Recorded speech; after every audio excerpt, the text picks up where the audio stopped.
Hello everyone and welcome back to Lucky Loaders 15, where I'll be giving you my day 5 preview for Royal Ascot. Now before I give you my tips for the final day, let's quickly just reflect on what was a dreadful performance yet again here by my selections on my YouTube channel. Honestly, I've had such a dismal week, nothing's been going our way. We've had a few decent priced each ways come in, but yeah, apart from that, it's been a blank Royal Ascot on our YouTube channel. You might as well label the selections that I've been putting up, but that's the way it goes sometimes. Sometimes I remember I've given tips here in the past on my YouTube channel at Glorious Goodwood and some of the other big festivals as well, and I haven't had a sausage for the first few days, and then all of a sudden on the last day or towards the end my form picked up and I was able to collect with a few winners. So that's the way it can go sometimes. I do think that this year at Royal Ascot has been particularly tricky. I know a lot of people, a lot of my followers haven't had too much success, but I know some of you out there would have. It's just been one of those festivals, I think, where you either had a terrifically good one, an average one, or a poor one. But I think most people were in the poor camp, including myself. But yeah, I'm going to roll the dice one more time and fingers crossed we can have a few winners for you tomorrow. So let's get into it then. The first race we're going to be getting into is the 2:30, the Chesham Stakes.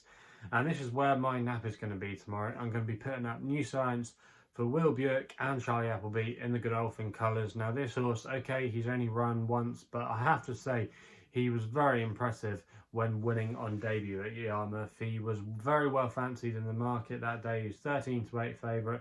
And normally when these Charlie Appleby first-time 2-year-olds come out, you always know really what the feeling is about them by the strength in the market. If they're normally weak or they start as favourite and then were weak and were drifted out, you normally know that that's a sign that they might not like him on the day. But this fella they really did like. He just had lots of market support for him, and he was, like I said, he went off 13-8 favourite. But if you go back and watch the race, he was very impressive. I thought there was some interesting newcomers that he beat on the day. He was up there from the get-go, and then when Will Buick pushed a button and asked him to go, he just extended and won very comfortably in the end. And I think he could be a very special horse. He's currently available at 9-2, which I do think is a fair price. Aidan O'Brien, obviously you've got to respect his chances with the favourite. But Aidan O'Brien hasn't been particularly good this week with his juveniles. He's had pretty much a poor Royal Ascot, you would say, by his standard. His only winner so far has been Love. So I'd probably like to take him on. And I just think New Science has got a little bit about him. He's bred to stay further as well. We'll definitely see him over middle distances, I'm sure, later on during his career. It's by Lope de Vega as well, whose progeny don't mind a bit of soft ground.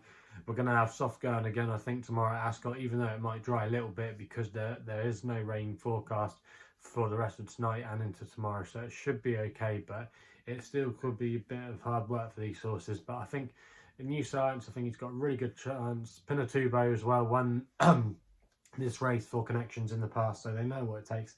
And I just think tomorrow this is a horse that can hopefully get us off to a good start. We then move on to the Jersey Stakes, the second race on the card of Group 3. It's the 3:05, and I'm going to take a chance here with a horse called Tactical for Oisin Murphy and Andrew Bolden. Now this horse at the current time of recording was available at 14-1 with SkyBet, who are offering 5 places on this race. Now I'm going to recommend a 0.5 each way selection here. Now this horse Tactical, we've seen him do it at Royal Ascot in the past before. He won the Windsor Castle last year, where you might remember I actually put him up that day as my nap, and he did it very, very impressively. He then went on to win another group race, or he went on to improve into group company by winning a group race at Newmarket. But then after that his form did tail off a little bit, but I thought he was really eye-catching on his return start at Newmarket this year at the Craven meeting, when he won a very competitive handicap, when he was very unlucky at several stages during the race. He just couldn't get out, couldn't get a gap, and then when he did get a gap, he absolutely flew home. Now he was last seen in the listed Carnarvon Stakes at Newbury when he finished in 3rd behind Creative Force, who does reoppose tomorrow. but I'm not sure if Creative Force is that effective at 7 furlongs. I think he's probably more effective at 6 in my own personal opinion, whereas I think Tactical, going back up and trip again, will be better suited. Yes, he showed good speed as a juvenile Tactical, but I think ultimately he's going to be more comfortable at these kind of distances, maybe the 7 furlong and a mile. And I think the race could set up for him quite nicely. And even though, yes, he is drawn on the far part of the track, you often see at Royal Ascot sometimes that towards the last day, actually those low numbers, they can come back into favour again. So I think Tactical does have a good chance in this race. At 14 to 1, I think he's a cracking each way bet, and that's why he's going to be my tip in the Jersey Stakes. We then move on to the third race on the card, which is the Hardwicke Stakes, and this is where my next best is going to be coming in. I'm going to be putting up Hukum here for Jim Crowley and Burrows. Now this horse at the current time was available at 6 to 1 with SkyBet, who are offering 5 places on this race. I'm going to recommend a 0.5 each way selection here. Now we saw this horse win last season on his handicap debut at the Royal Meeting, and then he just progressed very nicely. He then went on to win the Group 3 Jeffrey Freer Stakes at Newbury, and then he ran with respect in the Ledger, where probably ultimately he just didn't stay on the day. But I think over this trip, with these conditions, he's got a real live chance. It was softish ground when he won at Newbury, and also as well at Royal Ascot last year.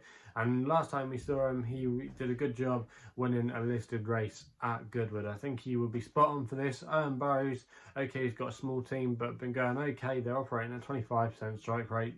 We put up Daniel yesterday at Royal Ascot, who ran a really good race in that Buckingham Palace House Stakes, or I'm getting confused with the names of the races now, the Buckingham Palace Stakes I should say. So his yard are going okay, and I just think Hukum here might be able to get another win at Royal Ascot, and this is why he's going to be my next best of the day. We then move on to the 420, the Diamond Jubilee, and I'm going to go with Art Power here for Sylvester de Souza and Tim Easterby. Again, a very competitive looking race, but I thought he might have a bit of unfinished business here. He's currently available at 6 to 1 with SkyBet, who are offering 5 places on this race. Now this horse, Art Power, he's got a lot to like about him, I think. I think you can forgive his run last time out in the Duke of York Stakes at the York, where he finished in 6th place. Ultimately, I just think he needed the run that day, and if you actually go back and watch the race, he was closing again at the line. But I think the key to him is plenty of cut in the ground. All his best form has come with cut in the ground. He was a good winner at York as a juvenile, as a 2-year-old on deep ground. He then showed a good liking for it, winning a few times last year with a bit of juice in the ground. You might remember he won a group race over in Ireland with a bit of juice in the ground, and he ran okay in the Haydock Sprint Cup, and also as well here on Champions Day. So a lot to like about his chances tomorrow. Previous Royal Ascot winner as well. I think tomorrow could be his day to maybe reverse the form with some of his old foes. So I think he'll be spot on, and that's why I'm putting Art Power up in the Diamond Jubilee. We then go to the 5 o'clock. This is where my long shot's going to be in the Wokingham Stakes handicap. I'm going with the old veteran here, Gulliver, who always runs well in these kind of races. But I think he's now down to a really workable mark of 99. He's trained by David O'Meara and Daniel Tadhope has put for the ride. At the current time recording, you can get him at 16 to 1 with SkyBet, who are offering 7 places on this race. And I'm going to recommend a 0.5 each way selection here. Now this horse, I think, does have a fairly decent chance. Like I said, Gulliver, he's a stalwart in these races, but like I said, his mark now 99 looks very good. He finished 4th in this race last year when running on really strongly off a mark of 102. He then went on to run very well in some of the other good handicaps they have in the season. He won at York on soft ground, so that shouldn't be a problem for him tomorrow, and I expect him to be doing his best work late on. Yeah, he's been going all through the winter, but I thought his last run at York last time was quite encouraging when he was running on, finishing in 6th place. I think this has maybe been a long season target for David O'Meara, and I just think at 16 to 1 with those extra places on offer, he's got a good chance, and he's got not a bad draw to work from as well. So that's why he's going to be my tip. In the Wokingham, we then go to the Golden Gates of 5:35, and I'm going to go with Fox's Tails here for Oisin Murphy and Andrew Bolden in the colours of the King Power Group. Now this horse at the current time of recording was available at 11 to 1 with SkyBet, who are offering 5 places. Now this horse, Foxtails, makes his handicap debut tomorrow off a mark of 93. He's fairly lightly raced, but I thought his last time out effort at Chester was actually better than the Bear results suggest, finishing 5th place there, but the form has worked out okay. Ellswood's come out and won since for Johnny Murtagh, and also as well I thought Maximal gave us a good run earlier in the week in the St James's Palace Stakes in a race that ultimately was probably just a little bit too hot for him, but he didn't discredit himself at all. I don't think that was a bad race, and this horse has got not a bad draw tomorrow from stall 13, so he's going to be drawn towards the wide part. I don't know why it is at Ascot, but it always seems to produce high winners in these handicaps, high drawn winners in these handicaps, so he's in the right part of the track tomorrow, and I do think that Foxtails could definitely go very close on his handicap debut, so that's why he's going to be my tip in the Golden Gates handicap. We then go to the last selection, the last race of Royal Ascot, to the Queen Alexandra Stakes, and I'm going to take a chance on an old favourite here, Staghorn, for Holly Doyle and Archie Watson. Now, if you follow me here on my YouTube channel, you know that I put this horse up quite a few times on my YouTube channel last year, and we had some good success with him.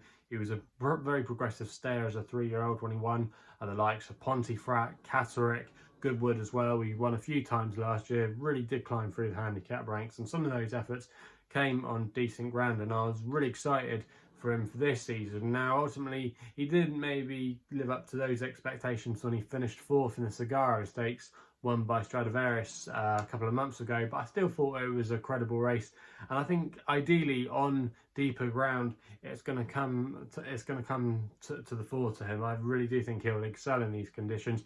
Also as well, the 2.5 miles shouldn't be a problem. He won over 2 miles too at Pontefract, where they have a few extreme stamina tests there, so I think he's got a lot in his favour tomorrow.